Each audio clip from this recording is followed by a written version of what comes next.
On this episode, we take a deep dive into the most immersive rides at Walt Disney World, breaking down theme, queue experience, ride elements, and cast member interactions. Today's March 4th, 2025, and this is episode 751 of the Main Street Magic Podcast. Jeremy and Rhonda are more than a little fond of Disney World, so they made this podcast to share it all with you. Reports and resorts, top 10 lists of all sorts. Main Street Magic's bringing it home for you. Hello and welcome to another episode of Main Street Magic. I'm your host, Jeremy Stein, and as always, I'm joined by my lovely wife, Rhonda. Hey guys! Make sure you check us out on the web at mainstmagic.com, as well as follow us on Facebook, Twitter, and Instagram at mainstmagic, and on TikTok at MSM Podcast. If you want to be part of the community and join the conversation, in addition to live streams from the parks and our weekly live show, head to Facebook and search for the Main Street Magic community and ask to join.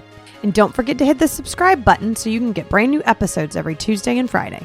Planning a trip to Disneyland or Walt Disney World can be overwhelming and at times just downright frustrating. But don't worry, because Mouse Dining removes the frustration of booking Disney dining reservations, alerting you when they spot availability for your desired restaurant, date, meal, and time. Visit msmfriends.com to use this free service. Are you ready for your bucket list trip? Our trusted partner, MEI Travel, will handle the planning so you can focus on the memories. They offer free vacation planning services and have nearly 20 years of experience creating memorable vacations. Visit mainstmagic.com/travel for a fee-free, no-obligation quote today. So how was your day yesterday? Oh, boy. It was fine. How was yours? Wow, that's all you're going to say? Yeah, if you follow us on social media, you saw, which was funny because on Instagram we had a few people respond. We went to check out the Strawberry Festival in Clay County yesterday. There is one in Plant City that is very famous, apparently. Yes, yeah. And that is the one, apparently, to go to. My parents have gone to it for years. Yeah, this one is not the one to go to. It was, just to make a long story short, it was probably the worst organized event I've ever seen in my life. And I see a lot. I mean, I do a lot of event preparation and stuff for my brother. Mm-hmm. I did it for years with the credit union. I've been to events. I've done a lot. This was awful. Just from traffic to parking to everything was bad. To everything. To the point where I said something on Instagram and had people respond like, wow, like if you guys have nothing nice to say, it must really be bad. I have nothing nice like to Rhonda say. has no sunshine with this one, really. No, we do. We got to spend a lot of time in the car with our daughter, Kate. Yes, we did. Which was nice. Several hours we got to spend in the car. I mean, several hours with her. We went and saw Captain America, Brave New World. No spoilers, but it was great. I absolutely great loved it. To me, it felt like phase 2-3 of the MCU. It was back into feeling like it belongs in a bigger picture where you see connections from the past and you're making connections of what they're going to do in the future. Kaylin put it really good. Like since Endgame, loved No Way Home, loved Guardians of the Galaxy 3, but I mean, that's just in its own right is an amazing movie. Nothing else I feel like has been that great or felt the way that those first couple phases in that first decade or so did. To me, this felt like it. Mm-hmm. And I honestly have not been that big of a fan of Anthony Mackie in general, just in the role as Sam and Falcon, all that. I forget I ever even thought that. He absolutely crushed it. What did you say that Kaylin said it best? Well, she was saying a lot of what they've done, I think, since No Way Home, there's been so many plot holes, and I feel like so many false promises. There's been lots of things where you're like, oh, they're leading up to so-and-so, and then we never got it. Or there's some huge post-credit scene, and then we never get anything from it. Right. So now this one really started to tie some things together. The only thing I will say is, if you have never seen The Incredible Hulk, or have not seen it in quite some time, and we're talking about the second MCU movie ever with Ed Norton, when he was Incredible Hulk, before they obviously had Mark Ruffalo come in and take over that role of Bruce Banner, watch it. Yeah. If you have not seen it recently or you don't remember much about it, go watch it before you watch this movie. That's all I'm going to say. I thought it was awesome. I would go see it again in theaters, and I haven't said that since maybe No Way Home. And I guess Guardians 3. Endgame. No. I'm saying since Endgame, though. I'm saying since Endgame. Yeah. No Way Home. Because Endgame ended the Infinity Saga. Right? So now we're into what was going to be the Kang Dynasty, which is gone. Now we're moving into the Doctor Doom era in Dynasty. So I loved it. I thought it was so great. And I loved that. The only other thing I'll say is it was not only a Captain America movie. It was a movie for a lot of other characters too, I think, which was so cool. And I'm very excited once again, finally, for the future of the MCU. Good. Now we got to watch Daredevil, though. Okay. Well, anyways, with all that being said, we had a wonderful morning at the movie, but left the house at 10 a.m. Did not get back till 5 p.m. And it was a mess. So yeah, but we had a really good day with our daughter. We did. But speaking of immersive movies, Rhonda, you know what we're going to talk about today? What are we going to talk about We're going to talk about our thoughts on the 10 most immersive rides at Walt Disney World. Okay. What this is going to cover is everything. You know, there are some rides that I think you are on, and in the moment of the ride, you kind of suspend, your belief of everything, and you're just stuck in it. Mm-hmm. But what we want to talk is about what is the overall theme and story. Mm-hmm. What is the queue like? That's a huge part of attractions nowadays. Yes, it is. What is the actual ride like? Obviously, does it immerse you into this world that you're supposed to be immersed in? And then finally, what role do the cast members play in it? Mm-hmm. Because some rides you walk up and you got a wonderful cast member working, but they're not really playing a role. They're not really playing a part of the story, right? These that we've talked about or are going to talk about will. Let's start with a couple honorable mentions because we sat down before this and I handed Rhonda a sheet of paper and I said, write down your top 5 most immersive rides that you think. I said, I'll write down my 5. And then we compared those two and then we had some conversations to round out our 10. Yep. But we had a few on honorable mention. Do you want to talk about one that you brought up? Let's have kind of the discussion that we had and why it doesn't make our top 10. Yeah, I talked. But we talked it out, right? Yeah, I said Soarin'. Yeah. Because to me, that ride is like a plane. I mean, I know it's a plane. It's not a plane ride, but I know they try to you're supposed to be hang gliding, right? But still, it's still that plane airport ride. Yeah. And to me, walking in, it is almost kind of like you're walking into the airport. There's food. There's things like as you walk into the whole land pavilion kind of begins that. Yeah, you can buy things. There's your airport food court, right? You got there, and then you're gonna go and walk in now to the queue, which is really like the whole airport, right? I guess area or whatever. For me, I think to make that queue truly immersive, the look is fine because airports aren't that exciting to be in, right? What I wish maybe they did is I know they have the little game that you can play, which is kind of a pain. I mean, to actually go on your phone and bring it up and try and compete, we'll look at it and just say it out loud. Anyways. Right. So at least they give you something. I think it would be neat if it really had that faux airport feel of departure and arrival screens. Yeah. Of overhead announcements, right? No parking in the red zone or something. I don't know. Those types of things, I think, to bring the queue more immersive. Yeah. But even the ride, as amazing as the ride is, do you even for a second believe that you're flying over these places? Hanging from a hang No, glider? not hanging from something, but flying over maybe in a airplane of some sort. Yeah, a hang glider or some sort, maybe. Yeah, sure. I mean, if I ever thought that it was real for a second, I'd be screaming my head off because I would be like, get me out of here. Could you do that for real? Do you think you could really, in that system? No. Hanging from a hang glider type thing. You don't think you could do that over those places? I wouldn't want to. Could you do it in any of them? Any of those scenes? For me, the closest one would probably be, I don't want anything where I'd fall into water if I slipped out. Right? Why? So would you rather fall over land or water? I don't feel like how high up are you when you're flying through the elephants in the savannah? I feel like you could land, and then you're surrounded by elephants. What's the worst they're going to do? They're going to trample you. Do you think they would? And when you fall, it's going to hit so hard. Yeah. But water's if you hit water from tall enough, it's like hitting concrete. We're not falling out of this thing, so don't have to worry about. Star Tours is another one we had a conversation about. And I do think this could easily fall into our top 10. Yeah. If we want, there might be another Star Wars related style ride maybe in the top 10. So maybe we can say why that was potentially selected over Star Tours. Yeah. Because again, as soon as you walk in, you have that feel of an airport. You know, you're getting ready to travel. You have departure and arrival screens. Yeah, that's true. Right? You have baggage. Yeah, you've got baggage. Scanning. You've got, this is pretty good. I as we go through, I could put this at number 10. And our number 10 is kind of a cop-out anyway. But okay.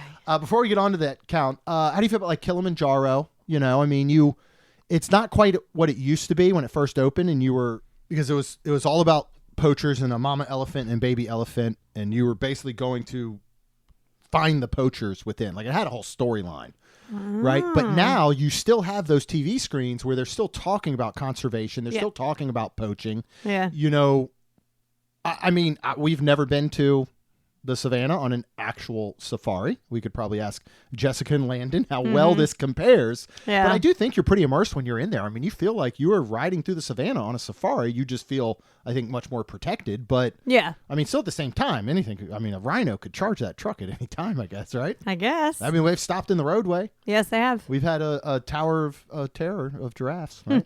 Tower of giraffes in there. And then finally, I guess one more would be maybe Everest. I mean, I think Everest, the queue, does such a wonderful job. Just the issue is once you get on the ride, well, it ain't you're cold. on a roller coaster. No, yeah, it ain't should be cold. Right. That for would be one. good. But it's neat. That was another that when we saw Jessica and Landon last, we were talking about Mount Everest and what it takes to climb it, and Landon was telling us about what it takes. Yeah, that's crazy. And how you go up to basically a base camp, you come back down, you rest, you go up to another level, you come back down, another level, come back down. It takes weeks to climb because it's almost a training, right? Yeah, a month to do it. So that was super interesting. Here, you just walk through a 30-minute Or was it 3 months? It might have been. It was a long portion. We'll have to look up the specifics, but it was interesting. But let's move on to our actual top 10. Okay. Let's start with number 10. I want you to talk about this because you brought this up, and we did have a conversation about it. Well, I said Slinky Dog Dash. But then you put for 10 Toy Story Land because I could also switch it out for me for Toy Story Mania because I love that ride. But and then you have Alien Swirling Saucers. I mean, again, to me, you're going into a land, a backyard. The only thing they don't have is larger than life trees. Yeah. Which everything else you do feel pretty toy-like, I feel like, with everything else being so large. And even in the queue and the way, they're cards and you can look. Yeah. I think it's really cool. Yeah. I think the land as a whole does a really, really good job. I don't know if I don't know that an individual ride would as much. Slinky would definitely fit the bill, though. You're right. When you're in that queue and you're looking around and you're seeing the larger than life boxes and cards and Elmer's glue bottle and toy soldiers and you are seeing a lot of things. And then I think they did a really good job of, again, explaining why you're on a roller coaster that I don't know that Everest does. You know what I mean? It makes sense. You'd be on this, crazy ride through Everest and there's Yetis roaming and stuff. But in reality, there isn't a true reason for you to be on that car, right? In that train or whatever it may be. Whereas with Slinky Dog Dash, I mean, they've set it up. This is his playset. Yeah. That he got and he has put this together and it makes you believe it, I think, so much more. What I think could have taken Toy Story Land into a completely whole other realm is if you remember back at MGM Studios having the Honey, I Shrunk the Kids play area. Yes. I wish this had some kind of element like that in there, even if it was a kid's playground that really immersed you in that. Because the other thing you have to think of, you walk in and you see, a 20-foot tall Woody. Right. You get in, there's a 15-foot tall Buzz. So what does that make us? We're really miniature at that point. So I think some of the sizing in the ratios is kind of off. Well, yeah. But once you get into the individual ride and queue of Slinky Dog, I think it does a really good job. Yeah. But we just decided to pick a land for this one because it's our podcast. So we're allowed to, right? All right, let's move on to number 9. We also had a pretty lengthy discussion about this. What did we kind of decide on with number 9? We decided because Jeremy really pointed out the story more to me, but Cosmic Rewind, because to me, when you're walking up, like, I mean, you see the ship, but I don't know, it's just not very immersive. But when you do go into the building, now I would let you go because this is what you told me that made me go, all right, I got it. Yeah. Yeah, I mean, walking up is one thing. Obviously you have a big just warehouse. I mean, it's almost like a convention center. Right. But within this convention center is the Wonders of Xandar exhibit. I think, when we all heard, and obviously Epcot has gone through such a transformation in the past 10 years. Yeah. I mean, since opening specifically, obviously, but way back when in the early 80s. But, they've gone a very different route. So when it was like Guardians of the Galaxy is coming to Epcot, everybody's, well, how's that going to fit? Right. And they made it fit by telling the story that Peter Quill used to go to Epcot when he was a kid, and he loved it. And now because of that, they've brought this Wonders of Xandar exhibit, because it would take you 200 million light years to travel there. Right. They've brought it to you. You're going to go through an exhibit, and you're going to learn about Xandar. You're going to learn about the ranks and stuff in their military. You're going to see all the ships. You're going to see the big layout of Xantar in that little model. It tells a story of how Peter did save the galaxy in a dance-off, and like there's clips from a news briefing. You get into the pre-show, the 2 pre-shows, and it makes a lot of sense. You're at the Wonders of Xandar. They want to transport you up to this ship to show you about the cosmic generator that they've developed, which will help you get from jump point to jump point. All goes awry. Eon comes in, steals the cosmic generator. There's a reason they're putting you in these ships to jump from point to point. So the entire explanation of why you're in a roller coaster makes 100% sense. And the reason why you're visiting Xandar and even thinking about Guardians of the Galaxy inside Epcot now makes sense. Yeah. So I think it does a great job. I'll agree. We'll really start to get into the theming of cast members, which is going to be super exciting, because that's the element where when we get into our top 5, 6, even 7, you're going to see how much cast members really take some of these attractions to the next level. Speaking of number 8, is one of those attractions, right? Yes, and that is Tower of Terror. Yeah, you're walking up Sunset Boulevard anyways, and like there's shopping, and you're going to a hotel. And so, I mean, all that to me really feels, and then you're kind of going into this hotel, and you're like, something's wrong, right? Looks a little sus. Yeah. And then you realize how old it is, and it's run down and haunted, and all this kind of cool stuff. And then all the cast members, like you're walking up, and the bellmen are it's just so cool. And then the whole queue too. Now it's not, and like being out in the outside from the gardens. It's even in the gardens. It's really cool. Like it's fine. I mean, here you are in the gardens. You come in, you look at a hotel lobby that is just frozen in time, down to a mahjong game that's in the middle of it. We'll talk about some other games that are in the middle of something in a later one. You then go up to the elevators area. You see, what am I talking about? The signage, that says, here's the floors. If you have never looked, it's a shadow box, and it has the little plastic signs that go on those boards, like most places you've seen. If you look on the bottom, the letters that have fallen out spell out, take the stairs. Like, that's the level of theming and immersiveness that they've done. So cool. Right? Then you get into the library area, and you're told the story. What happened in this hotel? Yeah. Now, there's a reason you're here, because that's the thing, too. You have to look at the theming of, why am I here? Yeah. Why on earth would I come into this old rundown hotel that from the outside obviously has been struck by lightning and is burnt? The gardens everything's overgrown. There are cobwebs and stuff and dust inside of the lobby. Why on earth would I come into this place? Oh, because you get to experience this Twilight Zone. And Then you go down into the boiler room. Yeah. To where a service elevator would truly be. Mm-hmm. And most recently, something I didn't even realize existed. So I will say this. With Epic Universe coming very soon, I don't believe, and I've always said, I don't think Disney is worried about Epic Universe in the sense that most people think they're worried. Okay. Right? That makes sense. Yes.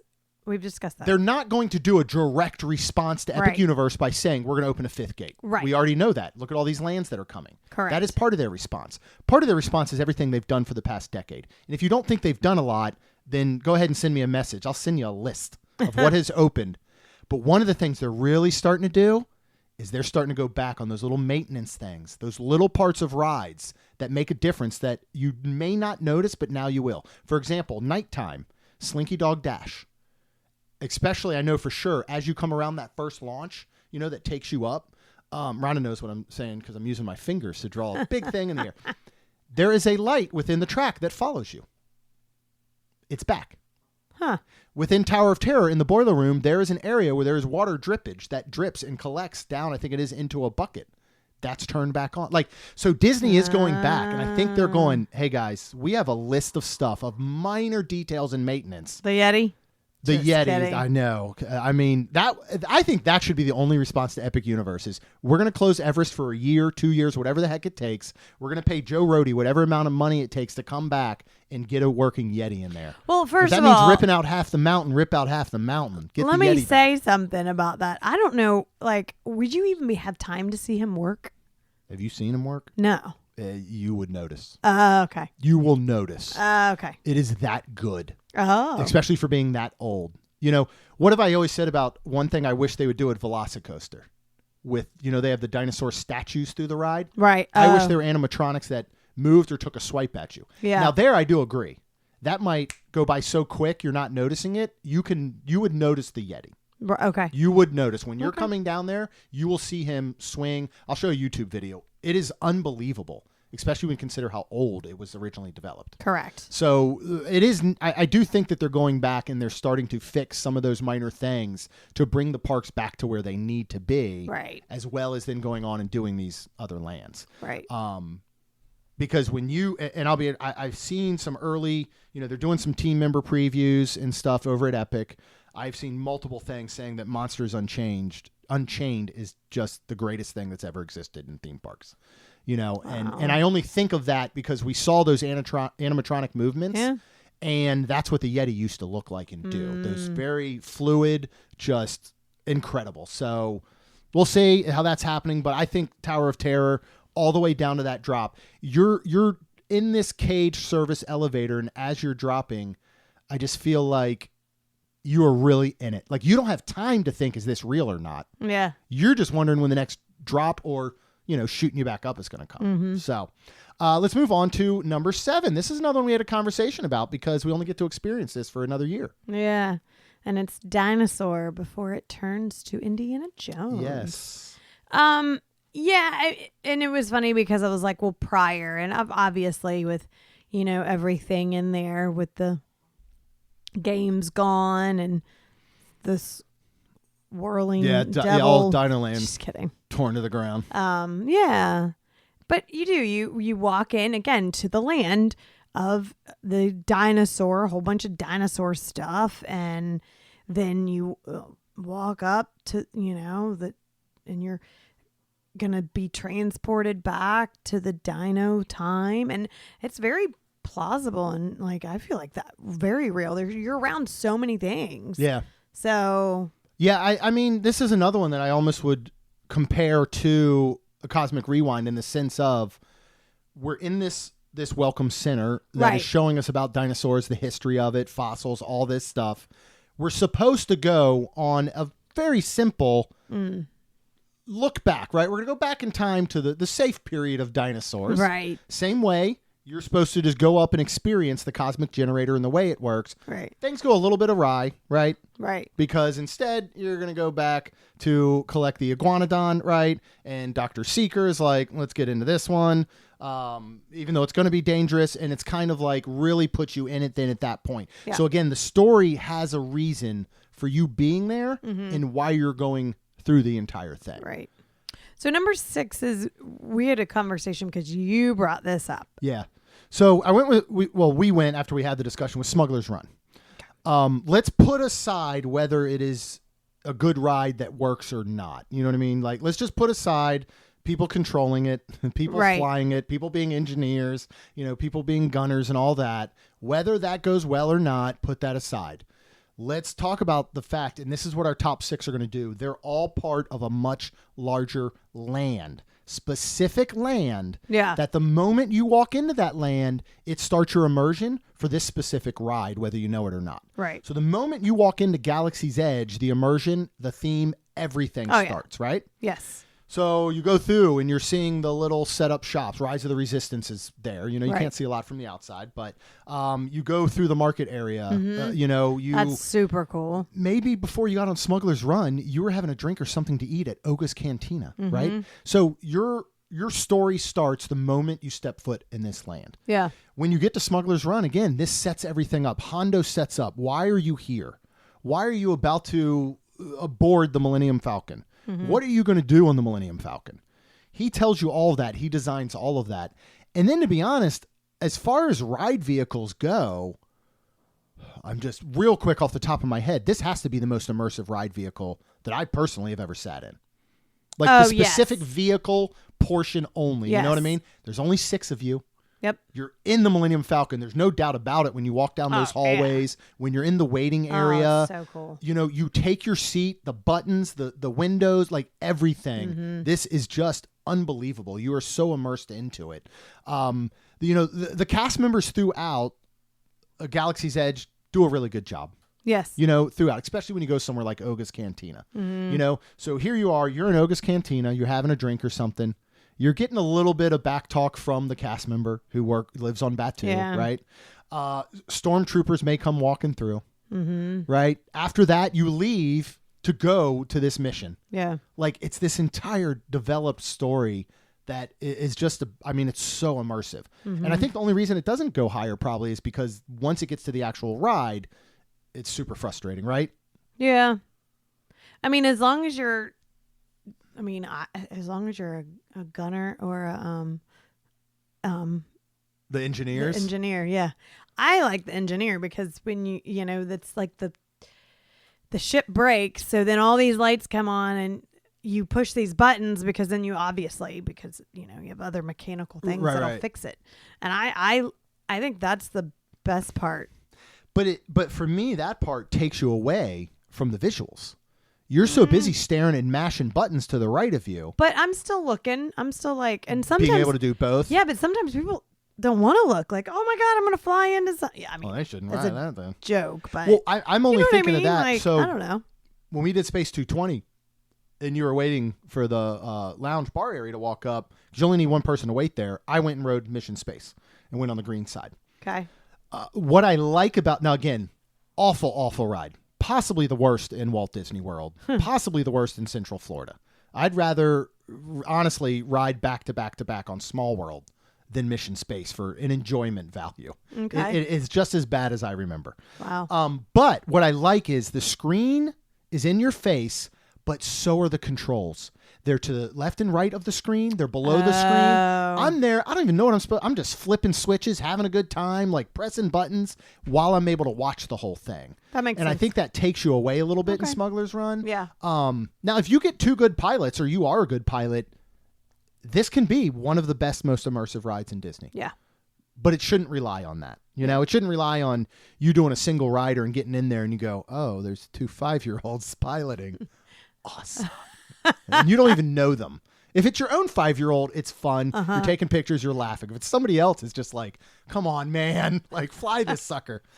All right, let's move on to number 5. Yeah, and it's your favorite, so I should let you take this one again, which is Jungle Cruise. Yeah, and it's funny when we were talking about these. First of all, when we wrote down 5, Rhonda and I's first 3 matched perfectly without talking to each other.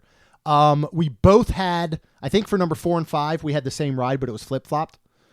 No, because I did not have Jungle Cruise. No, I know. It's going to be number 4. I had it at number 5 originally, and I had Jungle Cruise at number 4, I think, so we flip-flopped a little bit. But this is when you brought up the land. You know, that go back, you know, sure, you know, Tower of Terror is really cool walking down Sunset Boulevard, but it's not in its own immersive land in the sense of the way that it all works together, right? You're not in the Twilight Zone land, right? Yeah. That's true. Same with Cosmic Rewind. You know, that's a good point. Soarin', while the whole land pavilion does feel kind of like an overall airport, it's still sectioned off. Yeah. Why would living with the land be in an airport? You know, why would a film about how awful we are as human beings and we're murdering the planet be in an airport, right? So Rhonda brought up, like, all of these are in very specific lands, and the reason they're so immersive, like I mentioned with Galaxy's Edge, starts the moment you enter the land. Starts with Adventureland, right? Yeah. You walk in there, and to me, the best themed ride in all of that is Jungle Cruise. That's what you feel like you should be getting on. Yeah. From the queue and all these different artifacts and dad jokes and puns that are around, to the radio station that's playing overhead. Yeah. To now getting on a jungle boat in water and cruising through all these different areas in the Nile River, to obviously the skippers, right? Oh, yeah. Absolutely. The skippers are so funny. And then, well, I mean, it's not like they're through the queue, but, you know, when you first see them and going through, and then, of course, on the boat, and then even outside the boat, a lot of times when they're up there getting you ready, like, they're funny. They're still like joking. They're still playing that part, say right? that. Yeah, they do. Yeah. Super cool. And then, of course, on the ride, on the boat, you know, every skipper is different. It's super cool. And, you know, it's either like a box of chocolates. You never know what you're going to get. I know, right? And that's what I love about it. You know, we've always said the personalities can make the ride, the way that the skippers do this. And then, you know, I mentioned you go for a drink at Oga's Cantina or something to eat before or after you do this smuggler's run. Well, what are you doing maybe after you get off this jungle cruise because you're hungry, right? Then you can go and eat at Skipper Canteen. Yeah. Which is across the street from the treehouse, which I think is super cool. Across the street, you know what I mean? Yeah, across the street. But yeah, that whole area is super fun. I mean, again, you're now taking the immersion of not only a restaurant, right? I mean, I'm sorry, not only a ride, but a restaurant. Same with Oga's. Yep. I want to talk about that when we get to number 3 in the possibilities. But let's move on to number 4. And they're kind of going to have stuff. So 4 is the Pirates of the Caribbean, because there you go. You're, you know, again, immersive in that area, because it seems very like once you get out of the jungle, you're kind of moving into, and you look around and see like sometimes Jack Sparrow's out there. Right out front. It does to the really right. well with like that section of the land, right? Yeah. And then you go into it. Yep. It's super cool. Chess, not playing mahjong, but you have the skeletons playing chess, right? And the whole queue through. And then obviously the ride's immersive. Yes. And then when you come out, if you're hungry, and soon we're going to have this Pirates bar, lounge, whatever it's going to be. So again, we're taking story beyond just the queue, just the cast members, just the actual ride or attraction. You know, you're bringing in so many other elements that tell this story. And then again, now we're going to move on to a number 3. Yep. In Haunted Mansion. Yes. Now, I'm very interested to see what happens with this, because Rivers of America is part of the theme of Haunted Mansion. Yeah. You know what I mean? That's going to go away. There's going to be filled with cars. You know, I'm sure Disney's going to do hopefully a wonderful job of separating these two. Yeah. I don't have as big of a problem with the transition from Toy Story Land to Galaxy's Edge as a lot of people do, but I hope they do better than that. Let's just say that. You know what I mean? So, but again, as you walk up, I think of Tower of Terror. You look at the building, you look at the mansion, and you're like, this is a little creepy. Like, the immersion starts. Yeah. Even with Memento Mori outside, right? Then you go through the queue, interactive queue. What could be more immersive than a queue that you can actually interact with and play with, in a sense, right? That's true. How do the cast members do here? Any good?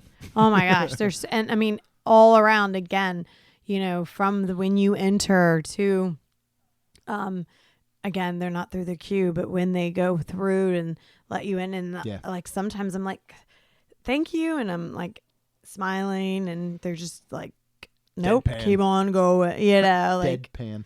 Yeah. That's funny. Yeah, I mean, super cool. That's another one that just every little detail of this adds to all of it. I mean, down to the point that what do you do if the ride is a walk-on?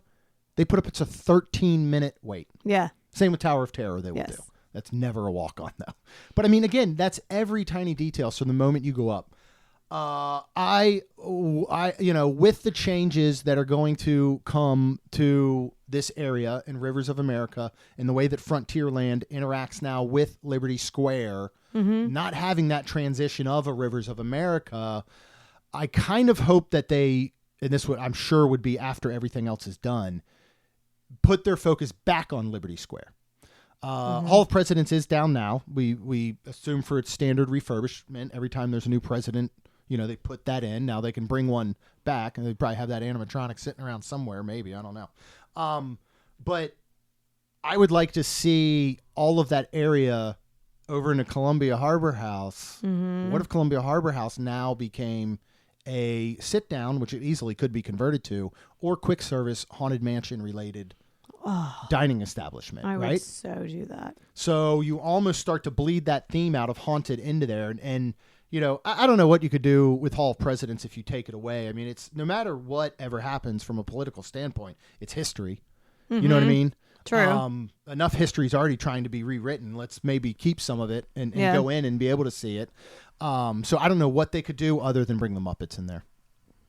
I mean, they're bringing the Muppets. If they're going to bring the Muppets into Rock and Roller Coaster, everybody was starting to think the Muppets are going to be faded out of Disney parks, and they're not. I mean, I know we're losing Muppet Vision 3D, and that stinks. They're going to take, I'm sure, a whole bunch of props from Muppet Vision 3D. They're going to put them in the queue.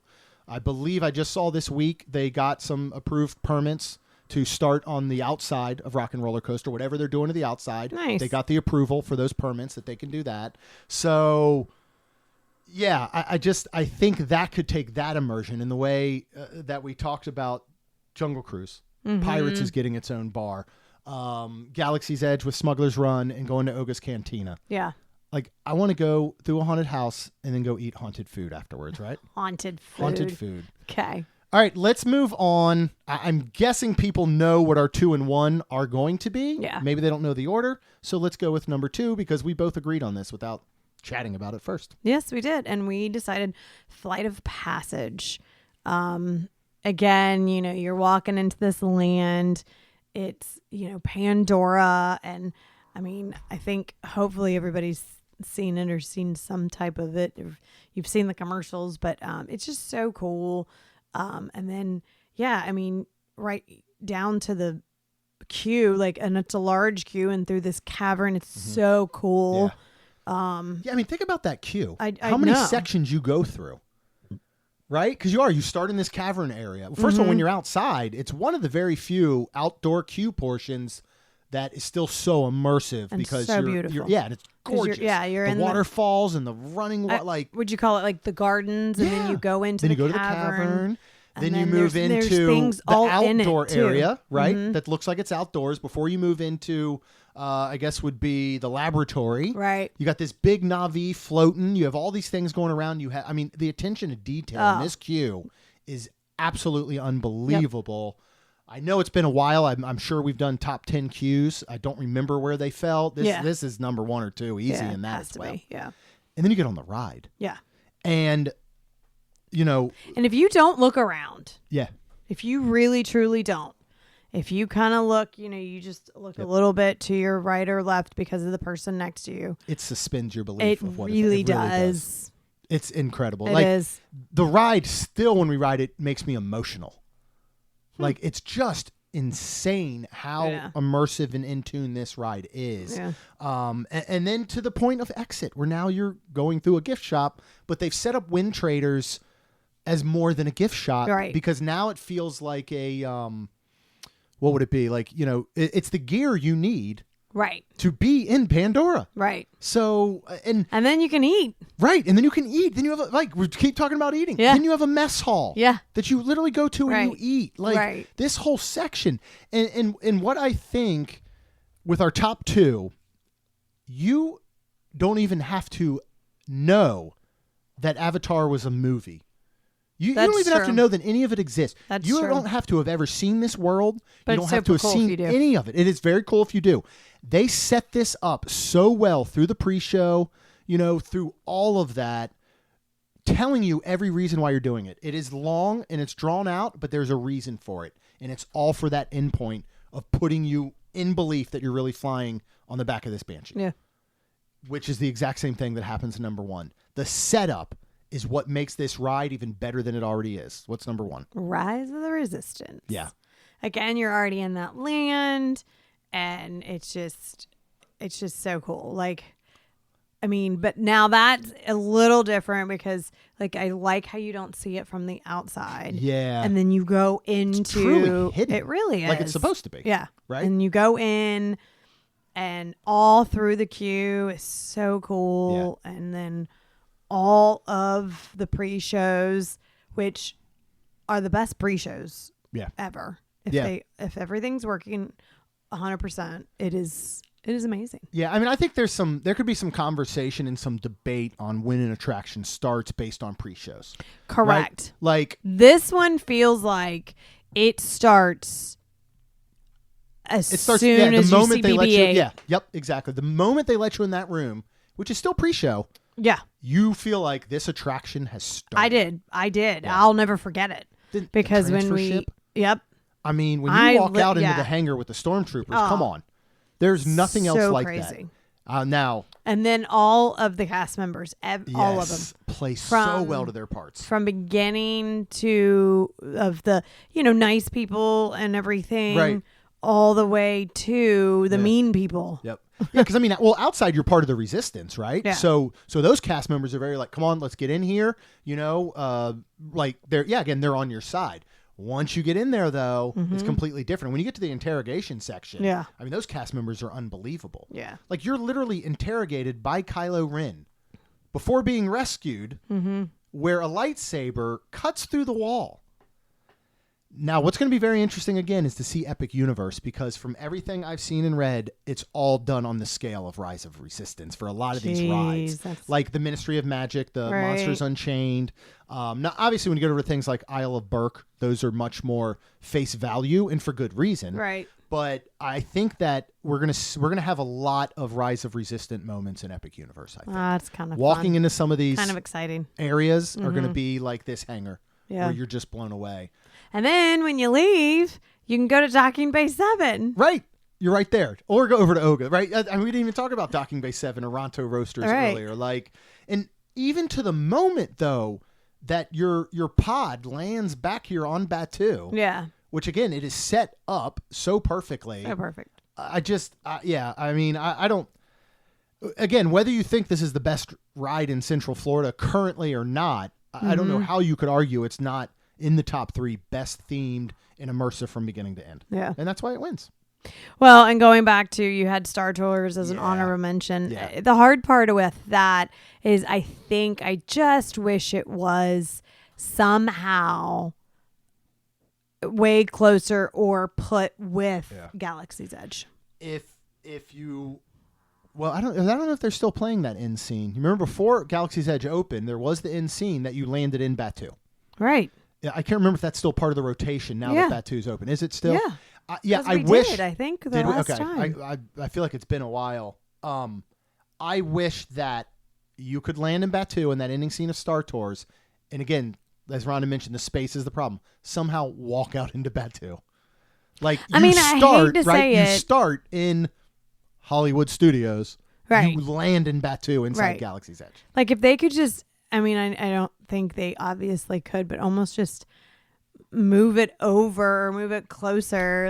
Except now you're blowing out Muppet's Courtyard. It's almost too bad that part of this Monsters, it'd just be absurd to do it, obviously. It's too bad part of this Monsters renovation, or bringing Monsters Land in and getting rid of Muppet's Courtyard. It's too bad you can't move Star Tours next to Batuu. Yeah. And then fill that old space and the rest of Muppets with Could you imagine you just picking it up? It'd be amazing. Scooting it over. Or if you could still have, and again, an option where you could just go out like you do now through the gift shop, or if there was an option that took you through basically a tunnel that you then came through a back exit of Batu. Like, I'm almost thinking it could come out where Mando comes out sometimes, right before the market area. Like, but again, then you're just walking down 100-yard tunnel, so you'd have to theme that. Like, I understand why they don't do it. Yeah. But it's just that separation. I really wonder if after Monsters Inc. Land opens, if their next focus is potentially Star Tours and Indiana Jones, including Backlot Express. And whether they turn that into something completely different, they turn it into some other themed land. And before we wrap up, because I meant to mention it earlier, going back to Dinosaur, when we get back from Disneyland next month and everybody says, how did you like Indy? Unfortunately, we're going to have to say we have no idea because it will be closed while we are there. So sad. Now, our hopes is we come home on April 20th, which is Easter. That is a very big weekend for travel and stuff. I don't know how it is in Disneyland. Obviously, it is in Walt Disney World. It's supposed to reopen like the 23rd or something. I'm just hoping that whatever refurbishment they're doing, maybe they get a little ahead of schedule and go, hey, let's get this sucker open for Easter weekend. Or it's my only hope. And Lucy brought that up. So maybe they're smarter out there and they'll call it for the next 3 days do the technical rehearsals. Yeah. I'd love for an early soft opening technical rehearsal for it because, out of everything that's out in Disneyland, that and I think Mission Breakout are the top two that I can't wait to experience. So it's sad we might not get to experience that one. But we can just hold means we'll out have to go and back, hope. right? And We'll hold out and hope. If not, I guess we'll just go back to Disneyland sometime. So okay. That sounds good to me. I think that's it. That's it for our most immersive rides here. Yeah. I don't know if maybe we should do one of these about Universal before Epic opens. Yeah. Because obviously once that opens, I think it's going to be an absolute game changer. I'm very excited to see what happens with it all. Now that previews have started with team members, they're talking about pass holder previews coming up. If they go ahead and sell the regular single day only Epic tickets to Florida residents that are non-APs, we will be there this year.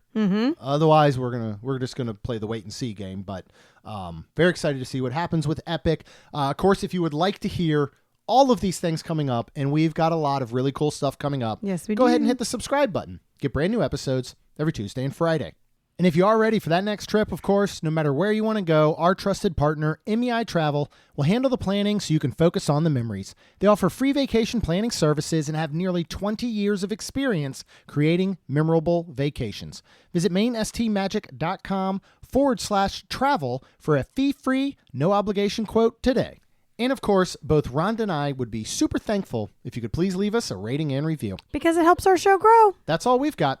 We'll see you real soon. In this episode, we take a deep dive into the most immersive rides at Walt Disney World, breaking down theme, queue experience, ride elements, and cast member interactions to decide what truly transports guests into another world.